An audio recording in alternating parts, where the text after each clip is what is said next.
So you say that you struggle with hooks and pull draws with your iron, so let's jump straight into the swinger.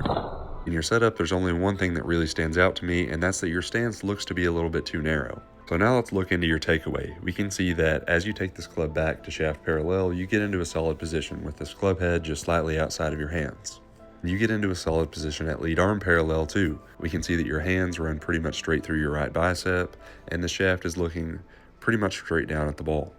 It's more so what you do from here, Jace, because you're going to add a lot of wrist hinge late, which is going to make your backswing look a little bit on the longer side. And you pair this with not really rotating your lower body as much as we would like.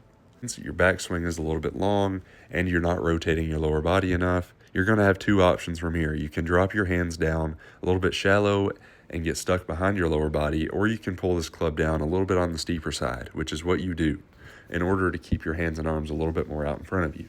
Since you come down very steep and on top of the original plane, you're going to have to find a way to dump this club down. So how you do this is you extend and come out of your posture very late to create that room for you to swing on the plane. We can see that you've lost a lot of your original posture right through impact. The problem with this is it causes you to be very reliant on timing and using your hands to get that club face back to square. And we can see that the face is turning over very rapidly through the ball, which is going to cause a lot of those pull draws. So Jace, if I was your golf coach, here's about a couple weeks worth of practice that I would give you. There's only going to be one area of your setup that I'd like you to work on, and that is make sure that your stance with a longer iron is at least shoulder width. So Jace, the one area of your swing that I want you to work on over the next couple weeks is making sure that your hips are rotated deep enough in your backswing.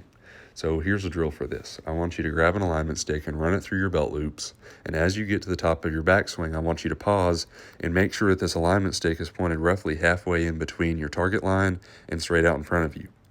Having your hips rotated the proper amount in your backswing will give you that room that you need to drop this club down a little bit more shallow and more around the original plane. And in the long run, this will help eliminate that early extension because you won't have to dump this club down late.